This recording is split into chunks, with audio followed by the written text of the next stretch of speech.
Hello my dear friends. আপোনালোকক এটি নতুন ভিডিঅ'লৈ আন্তৰিক স্বাগতম জনাইছো। আপোনালোকে বহুতে পৰামৰ্শ আগবঢ়াইছিল 2026 বৰ্ষৰ কাৰেন্ট এফেয়াৰ্ছৰ এমসিকিউৰ বাবে। আজিৰ ভিডিঅ'ত আমি 20টা প্ৰশ্ন লৈছো আৰু এই প্ৰশ্নসমূহ ADRE 3 BEd entrance exam, DElEd entrance exam বা যিকোনো কম্পিটিটিভ এক্সামৰ বাবে বৰকে গুৰুত্বপূৰ্ণ। সম্পূৰ্ণকৈ ভিডিঅ'টি চাব। যদি ইয়াত প্ৰশ্ন 20টা আছে তাৰ লগত জড়িত আনুষংগিক আন বহুতো তথ্য ইয়াত সংযোগ কৰা হৈছে। গতিকে আপোনালোকে ইয়াৰ দ্বাৰা নিশ্চয়কৈ উপকৃত হ'ব। ভিডিঅ'টি সম্পূৰ্ণকৈ চাব, স্কিপ নকৰিব। মৰমৰ বন্ধু-বান্ধৱীসকল, আপোনালোকে চাই আছে আপোনালোকৰ মৰমৰ ইউটিউব চেনেল নুৰুল আলম নাজু। আহকচোন বাৰু আজিৰ বিষয়বস্তুখিনি বিতংকৈ জানি লওঁ। প্ৰথম প্ৰশ্ন আছে, how many teams will participate in the first Assam premier league APL 2026? কিমানটা দলে প্ৰথমবাৰৰ বাবে অনুষ্ঠিত হ'বলগীয়া অসম প্ৰিমিয়াৰ লীগ 2026ত অংশগ্ৰহণ কৰিব? ইয়াত বিকল্প আছে 10টা দল, 8টা, 12টা, 14টা। শুদ্ধ উত্তৰ হৈছে প্ৰথমবাৰৰ বাবে অনুষ্ঠিত হ'বলগীয়া অসম প্ৰিমিয়াৰ লীগ APLত 8টা দলে অংশগ্ৰহণ কৰিব। 2026 চনৰ 21 জুন তাৰিখে অসমৰ মুখ্যমন্ত্ৰী ডক্টৰ হিমন্ত বিশ্ব শৰ্মাই ACA ষ্টেডিয়াম গুৱাহাটীত আসাম প্ৰিমিয়াৰ লীগ 2026ৰ অফিচিয়েল লগো ইনগ্ৰেট কৰিছে। আৰু এই খেলসমূহ অনুষ্ঠিত হ'ব আসাম ক্ৰিকেট এছ'চিয়েশ্যন ষ্টেডিয়াম, যাক বৰখাপাৰা ষ্টেডিয়াম নামেৰে জনা যায়। 2026 চনৰ 1 আগষ্টৰ পৰা 23 আগষ্টলৈকে এই খেলসমূহ চলিব। সৰ্বমুঠ খেলৰ সংখ্যা হ'ব 33টা। 8টা দলে অংশগ্ৰহণ কৰিব। এই 8টা দল হৈছে Guwahati royals, Nagaon rangers, Jorhat ষ্টেলিয়নছ,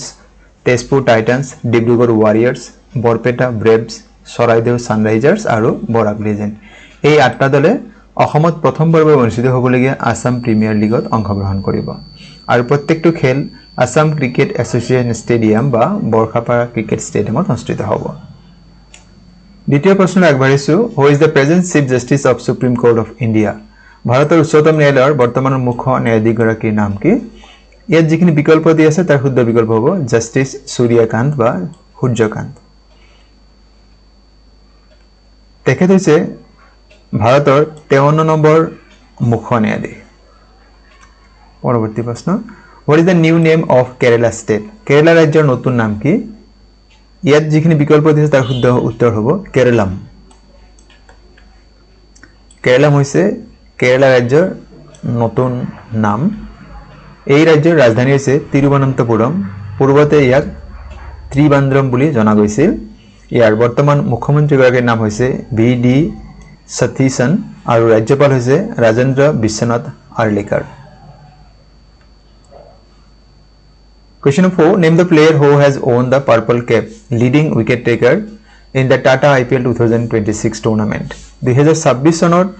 Tata IPL টুৰ্ণামেণ্টত কোনগৰাকী খেলুৱৈয়ে পাৰ্পল কেপ মানে সৰ্বাধিক উইকেট দখলকাৰী খিতাপ লাভ কৰে? ভৈৰৱ সূৰ্যবংশী, কাগিসু ৰাবাদা, মহম্মদ সিৰাজ, বিৰাট কোহলি। শুদ্ধ উত্তৰ হৈছে অপশ্যন বি, কাগিসু ৰাবাদা। তেখেতে এই খিতাপ লাভ কৰিছে। তেখেতে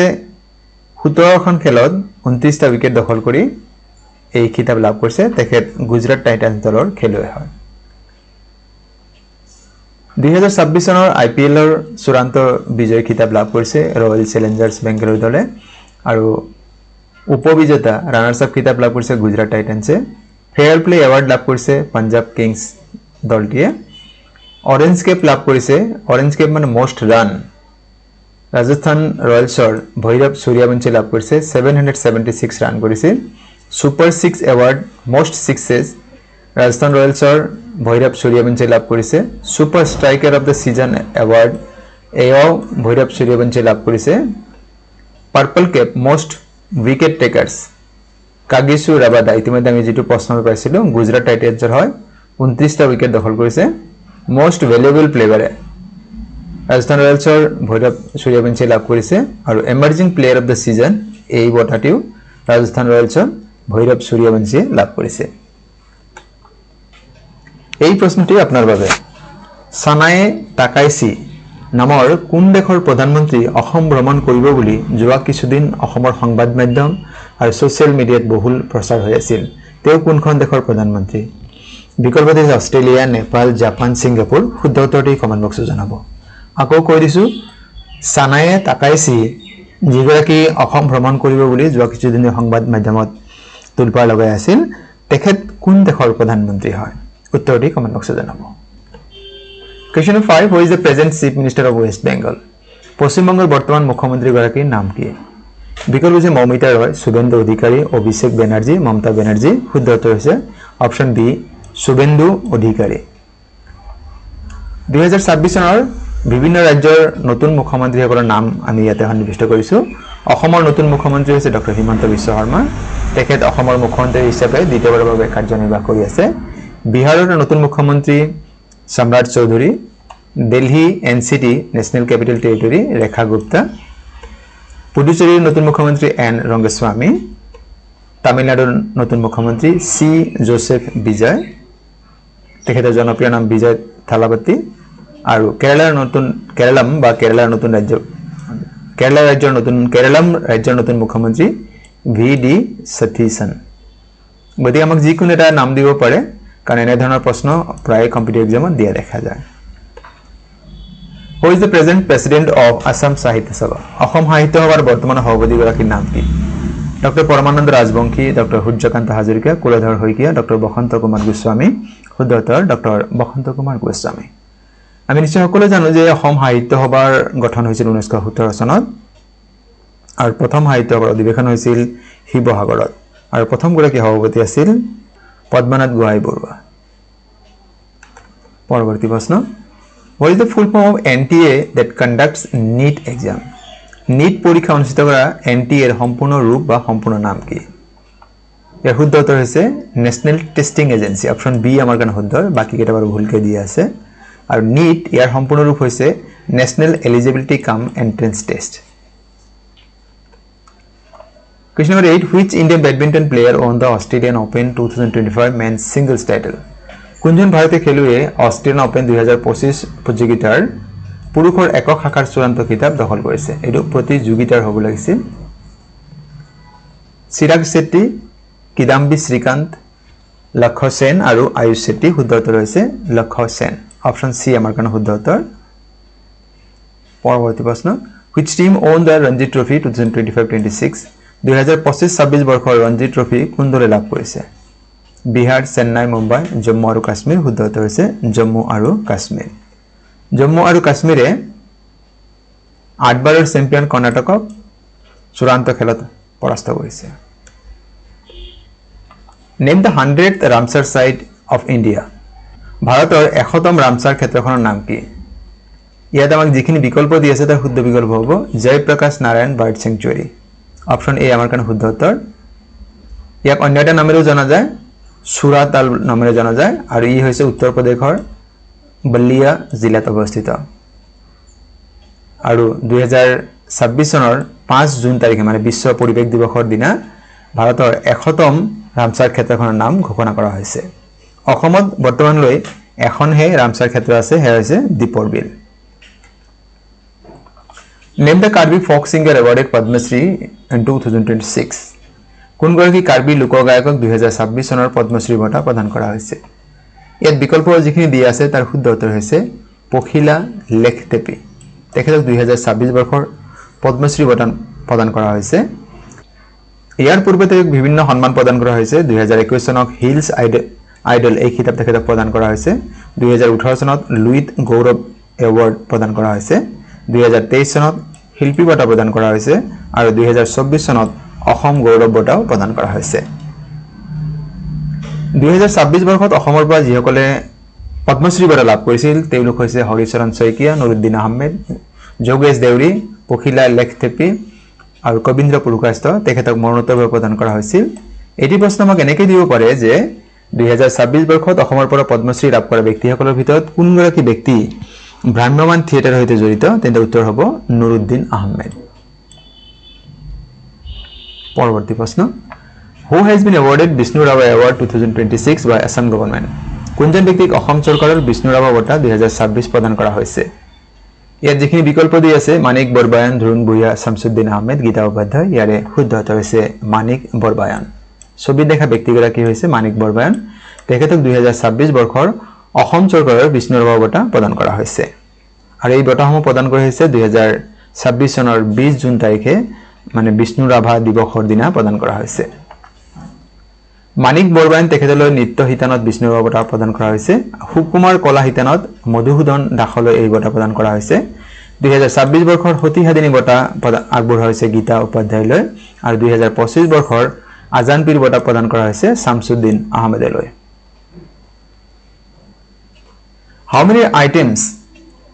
How many items of Assam got GI geographical indication tag in June 2026 2026 চনৰ জুন মাহত অসমৰ কিমান বিধ সামগ্ৰীয়ে GI tag বা ভৌগোলিক সূচক লাভ কৰিছে ইয়াত বিকল্প যে 3 4 5 6 শুদ্ধ উত্তৰ হৈছে অপচন বি 4 বিধ সামগ্ৰীয়ে GI tag লাভ কৰিছে 2026 চনৰ জুন মাহত আৰু সেই সামগ্ৰীখিনি কি আছে এবাৰ জানি লও সেই সামগ্ৰীখিনি হৈছে বিহু পেপা কাৰ্বি আংলং হ্যান্ডলুম বাহ শিল্প আসামিজ বেম্বো ক্ৰাফ্ট আৰু দেউৰী হ্যান্ডলুম প্ৰডাক্টস এই চাৰিটা প্ৰডাক্টে 2026 চনৰ জুন মাহত GI tag লাভ কৰিছে পৰৱৰ্তী প্ৰশ্ন What is the new name of Badarpur railway station Badarpur railway station or নতুন নাম কি Mahamaya railway station Baspai railway station Jaimati railway station Hiddeshwar railway station option D আমাক জিলি আছে হেয়া শুদ্ধ উত্তৰ Badarpur railway station নতুনকৈ নামকৰণ কৰা হৈছে আৰু এই নতুন নাম হৈছে সিদ্ধেশ্বৰ ৰেল ষ্টেচন আৰু এই সিদ্ধেশ্বৰ ৰেল ষ্টেচন বা Badarpur ৰেল ষ্টেচন এই শ্ৰীভূমি জিলাৰ অন্তৰ্গত হয় পূৰ্বতে যাক কৰিমগঞ্জ জিলা বুলি জনা গৈছিল আৰু এই ষ্টেচনটিক গেটওয়ে অফ বৰাক বুলি নামেৰেও জনা যায় Which team won the trophy of SAF Women Championship 2026 কোনখন দেশে SAF Women Championship 2026 ৰ চূড়ান্ত খিতাপ লাভ কৰে শুদ্ধ উত্তৰ হৈছে ভাৰতবৰ্ষই লাভ কৰিছে কাক পৰাস্ত কৰিছে বাংলাদেশক 3-1 গলত পৰাস্ত কৰি চূড়ান্ত বিজয়ী খিতাপ লাভ কৰিছে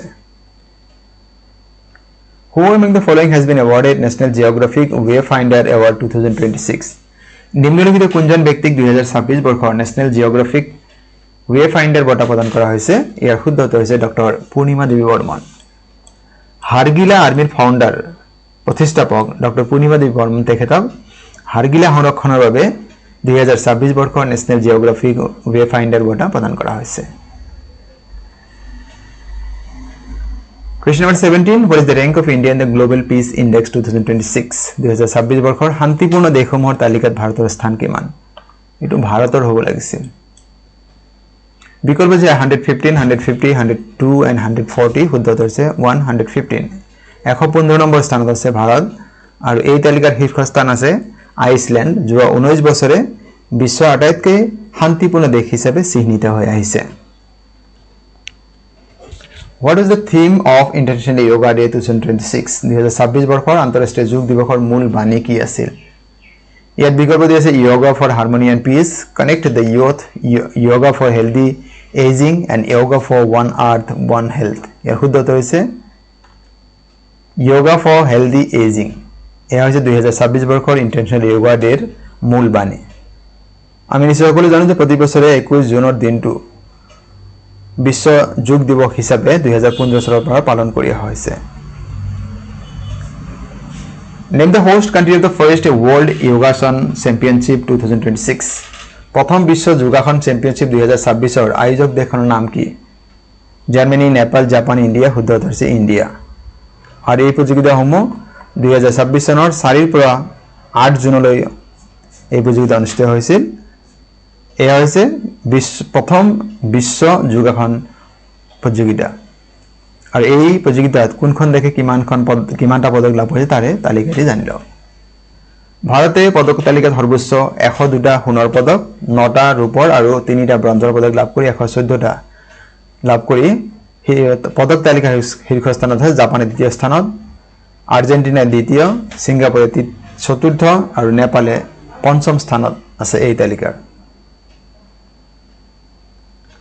পৰৱৰ্তী প্ৰশ্ন question number 20 আৰু আজিৰ ভিডিঅৰ অন্তিম প্ৰশ্ন